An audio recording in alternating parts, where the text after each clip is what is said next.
Anti ഒന്നും പറഞ്ഞില്ല. അല്ല, കൂടുതലൊന്നും പറയാനില്ല. ഞാൻ പറഞ്ഞിട്ടാണ് വണ്ടി അവിടെ നിന്ന് മാറ്റിയിട്ടത്. അല്ല, ആന്റിയാണ് നമ്മളത് പറഞ്ഞ അവിടെ പാർക്ക് ചെയ്തോളാൻ പറഞ്ഞത്. ആ പറഞ്ഞു, അന്ന് അങ്ങനെ പറഞ്ഞു. എന്ന് വെച്ചിട്ട് സ്ഥിരമായിട്ട് അവിടെ വണ്ടി ഇട്ടോളാനാണോ?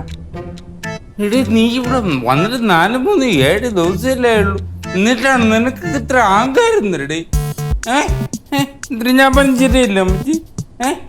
ഇപ്പൊ പാർക്കിങ് ചോദിച്ചു, 2 ദിവസം കഴിയുമ്പോ കാറ് ചോദിക്കും, 4 ചോദിക്കും. ഈ വീടിന്റെ പ്രമാണം ഇവന്റെ വില എഴുതി കൊടുക്കാൻ പറയും. നമുക്കാരുടെയും വീടും കാറും ഒന്നും വേണ്ട, നമ്മളിതൊക്കെ കണ്ടിട്ട് തന്നെ വന്നത്.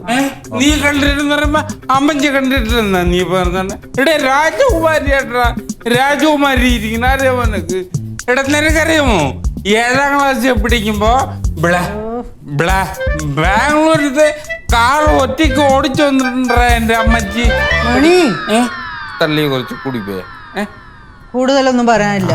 ഇത്രയും നാളെ എൻ്റെ വണ്ടി അവിടെ കിടന്നു, ഇനി അവിടെ തന്നെ കിടക്കും. അതിനൊരു മാറ്റവും ഇല്ല. അമ്മച്ചി പറഞ്ഞാണ് അവസാന വാക്ക്. ആ ഒറ്റ വാക്കില് നമ്മൾ തോർത്തുമുണ്ട് അടിച്ച് ബിസിനസ് ഉറപ്പിക്കണം. ഇനി ആ വണ്ടി അവിടെ നിന്ന് മാറ്റുന്ന പരിപാടിയില്ല. ഇനി അമ്മച്ചിയുടെ കാറ് അവിടെ കിടന്ന് തുരുമ്പിച്ചാലും ശരിയല്ല. അല്ല, മാറ്റില്ലെന്ന് പറഞ്ഞാണ്, ഞാൻ വേറൊന്നും കൊണ്ടല്ല.